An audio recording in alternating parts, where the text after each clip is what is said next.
Hi friends, ഇതാണ് ചേനപ്പൂവ്. ഇത് നമ്മൾ വിരിഞ്ഞ് വരുന്നതിന് മുന്നേ തന്നെ പറിച്ചെടുക്കണം. വിരിഞ്ഞ് വന്ന് ഇത് ചീഞ്ഞ് കഴിഞ്ഞിട്ടുണ്ടെങ്കിൽ ഭയങ്കര നാറ്റമായിരിക്കും കേട്ടോ. ആ പ്രദേശം തകർക്കുന്ന സൈസ് മണമാണ്. ഇന്ന് നമ്മളിത് വിരിഞ്ഞ് വരുന്നതിന് മുന്നേ ഇവനെ എങ്ങോട്ട് നമുക്ക് പറിച്ചെടുത്തിട്ടുണ്ട് കേട്ടോ. അവൻ്റെ വിചാരം അവൻ നിന്ന് ചീഞ്ഞ് എല്ലാവരെയും നാറ്റിക്കാവുന്ന, പക്ഷേ അത് നടത്തി കൊടുക്കുകയല്ലോ നമ്മൾ.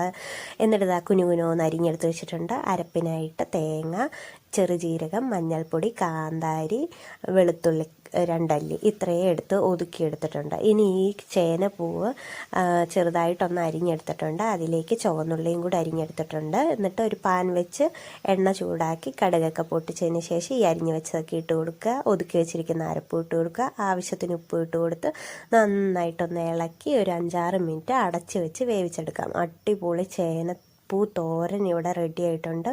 ഇതിൻ്റെ ഫുൾ വീഡിയോ നമ്മുടെ ചാനലിൽ ഇട്ടിട്ടുണ്ട്. ഒന്ന് കയറി കാണണം കേട്ടോ. അപ്പോൾ അത്രയേ ഉള്ളൂ.